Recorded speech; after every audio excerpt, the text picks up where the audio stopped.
Hello ನಮಸ್ಕಾರ. Bhargavi LLB ಇವತ್ತಿನ ಎಪಿಸೋಡಲ್ಲಿ ಏನಾಗ್ತಿದೆ ಅಂತ ನೋಡ್ಕೊಂಡು ಬರೋಣ ಬನ್ನಿ. ಈ ಕಡೆ ಅರ್ಜುನ್ ಅವರ ತಂದೆ JP ಪರವಾಗಿ ನಿಲ್ತಾನೆ. ಅದನ್ನು ನೋಡಿ JP, ಇದಲ್ವಾ ಭಾರ್ಗವಿ, ಇದು ಒಂಥರ ಚೆನ್ನಾಗಿದೆ. ನನ್ನ ಮಗ ನನ್ನ ವಿರುದ್ಧವಾಗಿದ್ದವನು ಇವಾಗ ನನ್ನ ಕಡೆ ನಿಂತಿದ್ದಾನೆ ಅಂದರೆ ಇದು ನನ್ನ ಗೆಲುವಲ್ವಾ ಭಾರ್ಗವಿ ಅಂತ ಹೇಳಿದಾಗ, ಸರಿ ಆಯಿತು, ಅದೇನೇನಾದರೂ ನಿಜ ಆಗಿದ್ರೆ ನಾನು ಕೂಡ ನಿಮ್ಮ ಪರನೇ ನಿಲ್ತೀನಿ ಅಂಥೇಳಿ ಅಲ್ಲಿಂದ ಹೋಗ್ಬಿಡ್ತಾಳೆ. ಈ ಕಡೆ ಅರ್ಜುನ್ ಅವರ ಅಜ್ಜಿ, ಯಾಕೋ ಇಷ್ಟೊಂದು ಗೋಳುಕತ್ತಿದ್ರ ಎಲ್ಲರೂ ಅವಳನ್ನ, ಪಾಪ ಅವಳು ಬೆಳಗ್ಗೆಯಿಂದ ಒಂದು ತುತ್ತು ಅನ್ನ ಕೂಡ ತಿಂದಿಲ್ಲ ಅಂಥೇಳಿ ಅಲ್ಲಿಂದ ಹೋಗ್ತಾರೆ. ಈ ಬೃಂದ, ಈ ಅಜ್ಜಿ ಬೇರೆ ಊಟ ಮಾಡಿಲ್ಲ ಅಂತ ಯಾಕೆ ಹೇಳಬೇಕಾಗಿತ್ತು, ಇವ್ರು ವರ್ಲ್ಡ್ ವಾರ್ ಆಗೋ ಥರ ಏನಾದರೂ ಮಾಡಬೇಕು ಅಂತೇಳಿ ಅಲ್ಲಿಂದ ಹೋಗ್ಬಿಡ್ತಾಳೆ. ಈ ಕಡೆ ಭಾರ್ಗವಿ ಒಬ್ಬಳೆ ಬಾಲ್ಕನಿಯಲ್ಲಿ ಕೂತ್ಕೊಂಡು ಯೋಚನೆ ಮಾಡ್ತಾ ಇರ್ತಾಳೆ. ವಿಕ್ಕಿ ಹೇಳಿರೋದನ್ನು ನೆನಪು ಮಾಡ್ಕೋತಾ ಇರ್ತಾಳೆ. ನಾನು ರಾತ್ರಿ ಕುಡ್ದಿದ್ದ ನಶೆಯಲ್ಲಿ ಓಡಿದಾಗ ಅವತ್ತು ರಾತ್ರಿ ನಾನು ಸಂಧ್ಯಾನ ಅಟ್ಟಿಸ್ಕೊಂಡು ಹೋಗಿದ್ದು ನಿಜ, ಆದರೆ ಅವತ್ತು ರಾತ್ರಿ ಅವಳು ತಪ್ಪಿಸ್ಕೊಂಡ್ಳು. ಬೆಳಗ್ಗೆ ನಶೆ ಇಳಿದು ಎದ್ದಾಗ ನೋಡಿದಾಗ ಸಂಧ್ಯಾ ಸತ್ತೋಗಿದ್ದಾಳೆ ಅಂತ ಗೊತ್ತಾಯಿತು. ನಾನು ಹೇಳ್ತಾ ಇರೋದು ನಿಜ ಸರ್, ನನ್ನ ನಂಬಿ. ಯಾಕೋ ತಲೆನೇ ಓಡ್ತಾ ಇಲ್ಲ ಅಂತ ಭಾರ್ಗವಿ ತಲೆ ಚೆಚ್ಕೊಂಡು ಕೂತಿರ್ತಾಳೆ. ಆವಾಗ ಅಲ್ಲಿಗೆ ಅರ್ಜುನ್ ಬಂದು, ಬೆಳಗ್ಗೆಯಿಂದ ಏನೂ ತಿಂದಿಲ್ಲ ಅಂದರೆ ತಲೆ ಓಡುತ್ತೆ. ಅರ್ಜುನ್ ತನ್ನ ಕೈಯಾರೆ ಭಾರ್ಗವಿಗೆ ಊಟ ತಿನ್ನಿಸ್ತಾನೆ. ಆವಾಗ, ನೀವು ಊಟ ಮಾಡಿದ್ರಾ, ನಾನು ಹಸ್ಕೊಂಡಿದ್ದೀನಿ ಅಂತ ಹೇಳಿ ನೀವು ಉಪವಾಸ ಇದ್ದೀರಾ, ಮನಸ್ಸಲ್ಲಿ ಇಷ್ಟೊಂದು ಪ್ರೀತಿ ಕಾಳಜಿ ಇಟ್ಕೊಂಡು ಯಾಕೆ ಈ ಥರ ಕೋಪ ತೋರಿಸ್ತೀರಾ ಪಾರ್ಥ ಅಂತ ಭಾರ್ಗವಿ ಕೇಳಿದಾಗ, ನಿಮಗೂ ಅಷ್ಟೇ, ನಿಮ್ಮ ಮನಸ್ಸಲ್ಲಿ ನನ್ನ ಬಗ್ಗೆ ಬೆಟ್ಟದಷ್ಟು ಪ್ರೀತಿ ಇದೆ, ಯಾಕೆ ಈಗ ಆಡ್ತಾ ಇದ್ದೀರಾ, ಯಾಕೆ ಭಾರ್ಗವಿ, ಯಾಕೆ ಡ್ಯಾಡ್ ಮೇಲೆ ಅಷ್ಟು ಕೋಪ, ಯಾಕೆ ರಿತು ಮೇಲೆ ಅಷ್ಟೊಂದು ಕೋಪ ಮಾಡ್ಕೊಂಡಿದ್ದೀರಾ ಅಂತ ಅರ್ಜುನ್ ಕೇಳಿದಾಗ, ಪಾರ್ಥ, ನಾನು ಇಷ್ಟೆಲ್ಲ ಮಾಡಿದ್ರು ಏನಕ್ಕೆ ಈ ಥರ ಮಾಡ್ತಾಯಿದ್ದೀನಿ ಅಂಥೇಳಿ ನಿಮ್ಗೆ ಅರ್ಥ ಆಗ್ತಾ ಇಲ್ವಾ, ನಿಮ್ಮ ತಂಗಿ ಮಾಡಿರೋ ತಪ್ಪನ್ನು ಬಿಡಿಸಿ ತೋರಿಸಿದ್ರು ನಿಮ್ಮ ಕಣ್ಣಿಗೆ ಇನ್ನೂ ನಾನು ಕೆಟ್ಟೋಳಾಗಿ ಕಾಣಿಸ್ತಾ ಇದ್ದೀನಾ ಅಂತ ಭಾರ್ಗವಿ ಹೇಳಿದಾಗ, ನೋಡಿ ಭಾರ್ಗವಿ, ನಿಮ್ಮ ಉದ್ದೇಶ ಒಳ್ಳೆಯದಾಗಿದೆ ಅಂತ ನನಗೆ ಗೊತ್ತಿದೆ, ರಿತು ಮಾಡಿದ ತಪ್ಪು ಅಂತಲೂ ನನಗೆ ಅರ್ಥ ಆಗಿದೆ, ನೋಡಿ ಅವಳು ಮಾಡಿರೋ ತಪ್ಪಿನ ಬಗ್ಗೆ ನಾನು ಖಂಡಿತ ವಹಿಸ್ಕೊಂಡು ಬರಲ್ಲ, ಆದರೂ ನೀವೇ ಯೋಚನೆ ಮಾಡಿ, ಪ್ರೀತಿ ಅಂದರೆ ಹಾಗೆ ಅಲ್ವಾ ಅಂತ ಅರ್ಜುನ್ ಕೇಳಿದಾಗ, ಅಂದರೆ ಅಂತ ಭಾರ್ಗವಿ ಕೇಳಿದಾಗ, ನಾವಿಬ್ಬರು ಪ್ರೀತಿಸಿ ಮದುವೆ ಆಗಿದ್ದೀವಿ, ನಾವು JP ಪಾಟೀಲ್ ಮಗ, ನಿಮಗೆ ಗೊತ್ತೇ ಇರಲಿಲ್ಲ, ಆ ವಿಷಯನ ಮುಚ್ಚಿಟ್ಟಿದ್ದು ನನ್ನ ತಪ್ಪೆ, ಆದರೆ ಆ ವಿಷಯನ ಯಾಕೆ ಮುಚ್ಚಿಟ್ಟಿದೆ ಅಂತ ಯೋಚನೆ ಮಾಡಿ ನಿಮ್ಮನ್ನು ಕಳ್ಕೊಂಡು ಬಿಡ್ತೀನಿ ಅನ್ನೋ ಭಯಕ್ಕೆ, ನಿಮ್ಮ ಮೇಲಿನ ಪ್ರೀತಿಗೆ. ನೀವು ಅಷ್ಟೇ, ಮದುವೆ ಆದಮೇಲೆ ಎಲ್ಲ ಮರೆತು ನನ್ನ ಜೊತೆ ಯಾಕಿದ್ದೀರಿ ಹೇಳಿ, ನನ್ನ ಮೇಲಿರೋ ಪ್ರೀತಿಗೆ ಅಲ್ವಾ, ನಾವೇ ಈಗ ಆಡ್ತಾ ಇದ್ದೀವಿ, ಆದರೆ ರಿತು ನಮಗಿಂತ ಚಿಕ್ಕವಳು, ಅವಳಿಗೆ ತೋಚಿದ್ದನ್ನು ಅವಳು ಮಾಡಿದ್ದಾಳೆ, ಗರ್ಭಿಣಿ ಅಂತ ಸುಳ್ಳು ಹೇಳಿದ್ದಾಳೆ, ಆದರೆ ಇವಾಗ ರಿತುಗೆ ಮದುವೆ ಆಗಿದೆ ಭಾರ್ಗವಿ, ವಿಕ್ಕಿ ಅವಳ ಗಂಡ, ಅವರಿಬ್ರಿಗೂ ಅವ್ರದ್ದೇ ಆದ ಜೀವನ ಇದೆ, ವಿಕ್ಕಿ ತಪ್ಪು ಮಾಡಿದ್ದಾನೆ ಇಲ್ವಾ ಅಂತ ತಿಳಿದೆ ಆ ಥರ ಮಾಡಿಬಿಟ್ರಿ, ಅದು ನಿಮ್ಮ ತಪ್ಪಲ್ವಾ ಅಂತ ಅರ್ಜುನ್ ಕೇಳಿದಾಗ, ನಾನು ಆ ಥರ ಮಾಡಿಲ್ಲ ಪಾರ್ಥ, ಈ ಕೇಸ್ಗೋಸ್ಕರ, ಈ ಸಾಕ್ಷಿಗೋಸ್ಕರ ಗಂಟಲೆ ಕಷ್ಟಪಟ್ಟಿದ್ದೀನಿ, ನನಗೆ ಸಿಕ್ಕಿರೋ ಸಾಕ್ಷಿ ಆಧಾರದ ಮೇಲೇ ನಾನು ಆ ವಿಕ್ಕಿನ ಜೈಲಿಗೆ ಹಾಕಿರೋದು ಅಂತ ಭಾರ್ಗವಿ ಹೇಳಿದಾಗ, ಏನೇ ಹೇಳಿ ಭಾರ್ಗವಿ, ನನಗೆ ಕೇಸ್ ನಡೆಸ್ತಾ ಇರೋದಕ್ಕೆ ಸರಿ ಇಲ್ಲ ಅಂತ ಅನ್ನಿಸ್ತಿದೆ ಅಂತ ಅರ್ಜುನ್ ಹೇಳಿದಾಗ, ಏನು ಹೇಳ್ತಾ ಇದ್ದೀರಾ ಅಂತ ಭಾರ್ಗವಿ ಕೇಳ್ತಾಳೆ.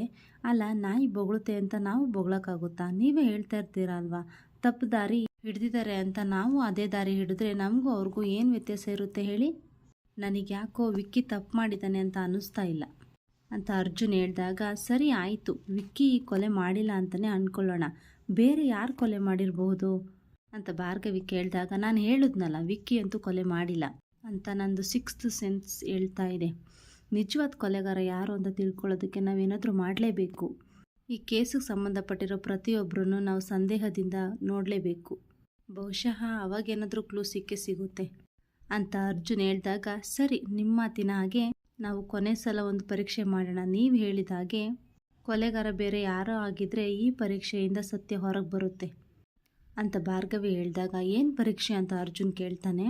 ಸಂಧ್ಯಾ ಕೊಲೆ ಆಗಿದ್ದ ಗೋಡನ್ನಲ್ಲಿ ಒಂದು ವಿಡಿಯೋ ಸಾಕ್ಷಿನ ಬಚ್ಚಿಟ್ಟಿದ್ದಾರೆ, ಆ ಸಾಕ್ಷಿ ಏನಾದರೂ ನಮ್ಮ ಕೈ ಸೇರಿದ್ರೆ ನಿಜವಾದ ಕೊಲೆಗಾರ ಯಾರು ಅಂಥೇಳಿ ನಮಗೆ ಗೊತ್ತಾಗುತ್ತೆ, ನಿಜವಾಗ್ಲೂ ಆ ವಿಡಿಯೋ ನಿಮ್ಮ ಹತ್ರ ಇದೆಯಾ ಹಾಗಾದರೆ ಅಂತ ಅರ್ಜುನ್ ಕೇಳ್ತಾನೆ.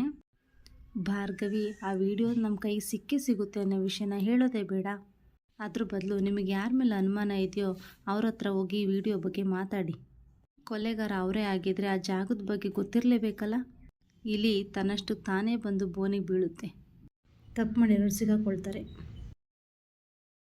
ಭಾರ್ಗವಿ ಹೇಳಿದಾಗ ಈ ಪರೀಕ್ಷೆಗೆ ನಾನು ಒಪ್ಪಿಗೆ ಇದೆ, ಸರಿ ಊಟ ಮಾಡಿ ಅಂತ ಅರ್ಜುನ್ ಹೇಳ್ತಾನೆ. ಭಾರ್ಗವಿ ಕೆನ್ನೆ ಮೇಲಿದ್ದ ಒಂದು ಅನ್ನದ ಅಗಳನ್ನು ತೆಗಿಯೋಕ್ಕೋಸ್ಕರ ಪಾರ್ಥ ಒದ್ದಾಡ್ತಾ ಇರ್ತಾನೆ. ಅದನ್ನ ನೋಡಿ ಭಾರ್ಗವಿ ಹಿಂದೆ ಸರಿತಾಳೆ. ಕೊನೆಗೆ ಪಾರ್ಥನೇ ಸನ್ನೆ ಮಾಡಿಬಿಟ್ಟು ಆ ಅನ್ನದ ಅಗಳನ್ನ ಬಾಯಿಂದ ತೆಗಿತಾನೆ. ತೆಗೆದಾಗ ಇಬ್ಬರು ಪ್ರೀತಿಯಲ್ಲಿ ತೇಲಾಡ್ತಾರೆ. ಕೊಡಿ ನಾನು ಪ್ಲೇಟ್ ಇಟ್ಬಿಟ್ಟು ಬರ್ತೀನಿ ಅಂತ ಭಾರ್ಗವಿ ಕೇಳಿದಾಗ, ಪರವಾಗಿಲ್ಲ ನಾನು ಇಟ್ಬಿಟ್ಟು ಬರ್ತೀನಿ, ನೀವು ಆರಾಮಾಗಿ ರೆಸ್ಟ್ ತಗೊಳ್ಳಿ ಅಂತ ಪಾರ್ಥ ಹೇಳ್ತಾನೆ. ಅಲ್ಲ ಪಾರ್ಥ, ಇದನ್ನೆಲ್ಲ ನೀವೇನಕ್ಕೆ ಮಾಡ್ತಾಯಿದ್ದೀರಾ ಅಂತ ಭಾರ್ಗವಿ ಕೇಳಿದಾಗ, ಯಾಕೆ ಮಾಡಬಾರ್ದು ಅಂಥೇಳಿ ಪಾರ್ಥ ಹೇಳ್ತಾನೆ. ಹೆಂಡತಿ ಮಾತ್ರ ಗಂಡನ ಸೇವೆ ಮಾಡ್ಬೋದಾ, ಗಂಡ ಹೆಂಡತಿ ಸೇವೆ ಮಾಡಬಾರ್ದಾ? ತೋರಿಸೋ ಪ್ರೀತಿಯಿಂದ ಒಪ್ಕೋಬೇಕು ಅಂತ ಅರ್ಜುನ್ ಹೇಳ್ತಾನೆ. ಎಲ್ಲ ನನ್ನ ಕರ್ಮ, ನಾನು ಮನೆ ಕೆಲಸ ಮಾಡ್ತಾಯಿದ್ದೀನಿ ಅಂತ ಗತಿ ಬಂತು ನನಗೆ. ಮಾಡದೆ ಹೋದರೆ ಮಾವಂಗೆ ಹೇಳ್ತೀನಿ ಅಂತ ಎದುರಿಸೋದು ಬೇರೆ. ಗಾಜಿನ ಲೋಟನ ಬೀಳಿಸಿ ಹೊಡೆದಾಕ್ಬಿಟ್ಟು ಪರದಾಡ್ತಾಳೆ. ತಾನೇ ಪೊರ್ಕೆಲಂತಂದು ಗುಡಿಸ್ತಿ ಎತ್ತಾಕ್ತಾಳೆ. ಅದೇ ಸಮಯಕ್ಕೆ ಬೃಂದ ಗಂಡ ಅಲ್ಲಿ ಬಂದು, ಬೃಂದ ಇದು ನೀನೇನಾ ಅಂತ ಕೇಳಿದಾಗ, ಬೃಂದ ಯಾಕೆ ಈ ಮನೆಯಲ್ಲಿ ದೃಷ್ಟಿಗೊಂಬೆ ಥರ ಓಡಾಡ್ತಿದ್ದಲ್ಲ ನೀನು, ಕೆಲಸನೂ ಮಾಡ್ತಾ ಇದೆಯಲ್ಲ ಅದಕ್ಕೆ. ಈ ಗಾಜು ಹೊಡೆದಾಕ್ದಾಗ ಆಗೋ ಭಯನ ಈ ಮನೆ ಮುರಿಯೋಕ್ಕಿಂತ ಮುಂಚೆ ಇರಬೇಕಿತ್ತು ಅಂತ ಅವ್ನು ಕೇಳಿದಾಗ, ನಾನು ಆಡ್ಕೊಳ್ಳೋಕೆ ಮುಂಚೆ ಬಂದು ಏನಾದರೂ ಹೆಲ್ಪ್ ಮಾಡಬಾರ್ದಾ? ಅತ್ತೆ ನೋಡಿದ್ರು ನನ್ನ ಕತೆ ಮುಗೀತು ಅಂತ ಬೃಂದ ಹೇಳಿದಾಗ, ನೀನು ನಮ್ಮನೆಯವ್ರಿಗೆ ಎದುರ್ಕೊಳ್ಳೋ ಪರಿಸ್ಥಿತಿ ಬಂದಿದ್ದಲ್ಲ, ಆ ಭಾರ್ಗವಿ ತಂದಿದ್ದು. ಹಾರಾಡ್ತಿದ್ಯಲ್ಲ, ಅದೆಷ್ಟು ಹಾರಾಡ್ತಿದ್ದಲ್ಲ, ಈಗ ನಿನ್ನ ಅಹಂಕಾರಕ್ಕೆ ಪೆಟ್ಟು ಬಿದ್ದಿದೆ ಅಂತ ಅವಳು ಗಂಡ ಹೇಳಿದಾಗ, ಪದೇ ನಮ್ಮ ಮಧ್ಯೆ ಆ ಭಾರ್ಗವಿನ ತರ್ದಿದ್ರೆ ನಿನಗೆ ಸಮಾಧಾನ ಆಗಲ್ವಾ? ಹೀಗೆ ಮಾಡ್ತಿದ್ರೆ ನಿನ್ನ ಆ ಭಾರ್ಗವಿ ರಾಸ್ಲೀಲೆನ ಮನೆಯವ್ರಿಗೆಲ್ಲ ಹೇಳ್ಬಿಡ್ತೀನಿ. ಹಾಗೆ ಮಾಡಿದ್ರೆ ಏನಾಗುತ್ತೆ ಅಂತ ಗೊತ್ತು ತಾನೆ ಅಂತ ಬೃಂದ ಹೇಳಿದಾಗ, ಅಯ್ಯೋ ಬೃಂದ, ನನಗೆ ತುಂಬ ಭಯ ಆಗ್ತಿದೆ, ಹೇಳ್ಬಿಡ ಪ್ಲೀಸ್, ನಮ್ಮ ಸ್ವಚ್ಛವಾದ ಪ್ರೀತಿಗೆ ಇಲ್ಲದೆ ಇರೋ ಅಂಥ ಹೆಸರು ಕೊಡ್ಬೇಡ. ಅಷ್ಟಕ್ಕೂ ಬೃಂದ, ಇನ್ಮೇಲೆ ಈ ಮನೇಲಿ ನೀನು ಏನೇ ಹೇಳಿದ್ರು ಈ ಮನೇಲಿ ಯಾರೂ ನಂಬಲ್ಲ ಅಂತ ಚರಣ್ ಹೇಳಿದಾಗ, ಏನನ್ನು ನಂಬಲ್ಲ ಚರಣ್ ಅಂತ ಸಾಕ್ಷಿ ಅಲ್ಲಿ ಬಂದು ಕೇಳ್ತಾಳೆ. ಚಿಕ್ಕತ್ತೆ ಚರಣ್ ಅಂತ ಬೃಂದ ಹೇಳಿದಾಗ, ಏನಿಲ್ಲ ಚಿಕ್ಕಮ್ಮ, ಈ ಗ್ಲಾಸ್ನ ಹೊಡೆದು ನಾನೇ ಹೊಡೆದಿದ್ದೀನಿ ಅಂತ ಹೇಳಿದ್ಲು. ನಮ್ಮನೆಯವ್ರಿಗೆ ನನ್ನ ಮೇಲೆ ನಂಬಿಕೆ ಇದೆ, ನಿನ್ನ ಮಾತು ನಂಬಲ್ಲ ಅಂತ ಹೇಳ್ತಾ ಇದ್ದೆ ಅಷ್ಟೇ ಅಂತ ಚರಣ್ ಹೇಳ್ತಾನೆ.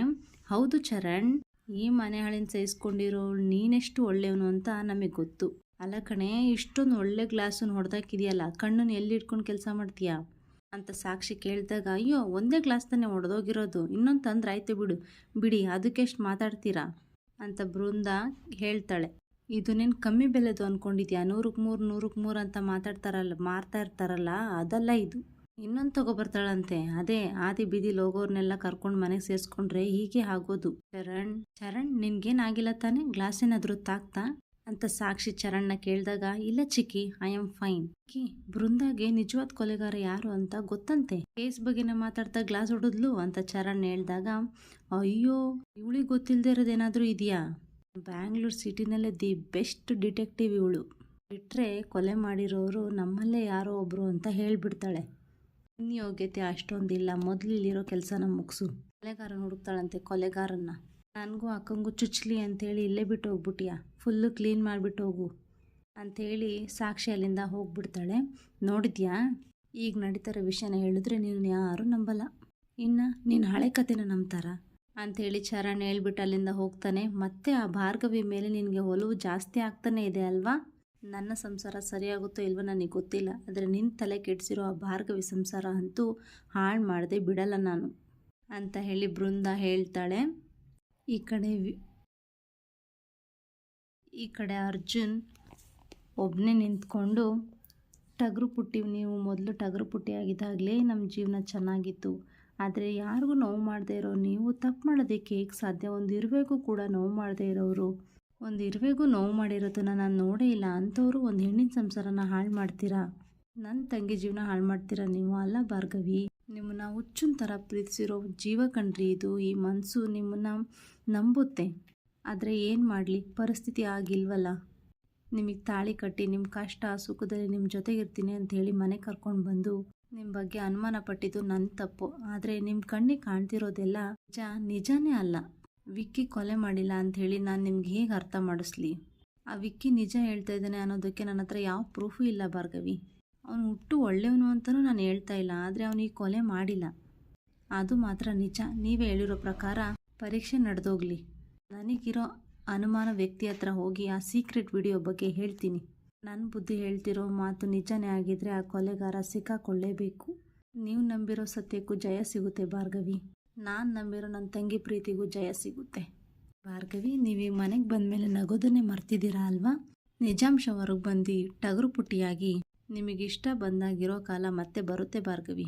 ತಡ ಮಾಡೋದು ಬೇಡ, ಪರೀಕ್ಷೆ ನಡೆಸೇ ಬಿಡೋಣ ಅಂತೇಳಿ ಸ್ಫಟಿಕಾಗೆ ಕಾಲ್ ಮಾಡಿ ಭೇಟಿ ಮಾಡ್ತಾನೆ ಅರ್ಜುನ್. ಅಲ್ಲಿಗೆ ಸ್ಫಟಿಕಾನು ಬರ್ತಾಳೆ. ನೀವು ವಿಕ್ಕಿ ಪರ ಇರೋರು ತಾನೆ, ಹಾಗಾದರೆ ನನ್ನನ್ನು ಯಾಕೆ ಕರೆಸಿದ್ದೀರಾ ಮಾತಾಡೋದಕ್ಕೆ? ನಾನು ಯಾರ ಪರ ಅಂತ ಹೇಳಿ ಸ್ಫಟಿಕ ಹೇಳಿದಾಗ, ನಾನು ಯಾರ ಪರನೂ ಅಲ್ಲ ಸ್ಫಟಿಕ, ನ್ಯಾಯದ ಪರ. ಅವತ್ತು ವಿಕ್ಕಿ ಬಗ್ಗೆ ಸಾಕ್ಷಿ ಹೇಳ್ದವರು, ಸತ್ಯ ಏನು ಅಂತ ನಮಗೆಲ್ಲ ತೋರಿಸ್ಕೊಟ್ಟವ್ರು ನೀವೇ ಅಲ್ವಾ? ಅದಕ್ಕೆ ಒಂದ್ಸಲ ಫೇಸ್ ಟು ಫೇಸ್ ಮೀಟಾಗಿ ಥ್ಯಾಂಕ್ಸ್ ಹೇಳೋಣ ಅಂತ ಬಂದೆ. ಕೇಸ್ಗೋಸ್ಕರ ನನ್ನ ಹೆಂಡ್ತಿ ಭಾರ್ಗವಿ ತುಂಬ ಕಷ್ಟಪಟ್ಟಿದ್ದಾರೆ. ಅವ್ರು ಪಟ್ಟಿರೋ ಶ್ರಮ ನನ್ನನ್ನು ಸೇರಿಸಿ ಯಾರಿಗೂ ಗೊತ್ತಾಗಿಲ್ಲ. ಥ್ಯಾಂಕ್ ಗಾಡ್, ಕೊನೆಗೂ ಕೊಲೆಗಾರ ಯಾರು ಅಂತ ಎಲ್ರಿಗೂ ಗೊತ್ತಾಯ್ತು. ನೀವು ಬಂದಿಲ್ಲ ಅಂತ ಹೇಳಿದ್ರೆ ವಿಕ್ಕಿ ಎಂಥವನು ಅಂತ ಯಾರಿಗೂ ಗೊತ್ತಾಗ್ತಿರ್ಲಿಲ್ಲ. ಥ್ಯಾಂಕ್ ಯು ಸೋ ಮಚ್ ಸ್ಫಟಿಕ ಅಂತೇಳಿ ಅರ್ಜುನ್ ಹೇಳಿದಾಗ, ಪರವಾಗಿಲ್ಲ ಬಿಡಿ, ನನ್ನಿಂದ ಕೊಲೆಗಾರ ಕಿರಾತಕ ಜೈಲಿಗೆ ಹೋದ ಅನ್ನೋ ಸಮಾಧಾನ ನನಗಿದೆ ಅಂತ ಸ್ಫಟಿಕ ಹೇಳಿದಾಗ, ಅವತ್ತು ರಾತ್ರಿ ನೀವು ಸಂಧ್ಯಾನ ಕಾಪಾಡೋದಕ್ಕೆ ಎಷ್ಟು ರಿಸ್ಕ್ ತಗೊಂಡ್ರಿ ಅಲ್ವಾ? ನೀವು ನಮ್ಮ ಭಾರ್ಗವಿ ಥರ ಗಟ್ಟಿಗಿತ್ತಿ.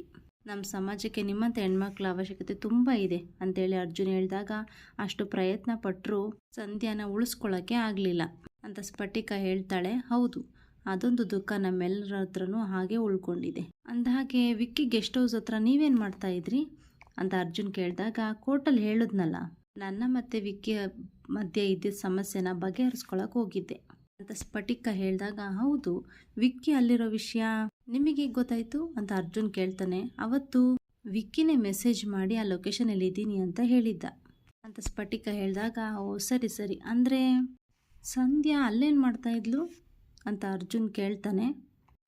ಅದು ನನಗೇನು ಗೊತ್ತು, ನಾನು ಹೋಗುವಾಗ ದಾರಿಯಲ್ಲಿ ಸಂಧ್ಯಾ ಸಿಕ್ಕಿದ್ಲು. ಅವಳನ್ನ ನೋಡಿಬಿಟ್ಟು ಅವಳಿಗೆ ಹೆಲ್ಪ್ ಮಾಡಿದೆ, ಸೇವ್ ಮಾಡೋದಕ್ಕೆ ಟ್ರೈ ಮಾಡಿದೆ ಅಂತ ಸ್ಫಟಿಕ ಹೇಳ್ತಾಳೆ.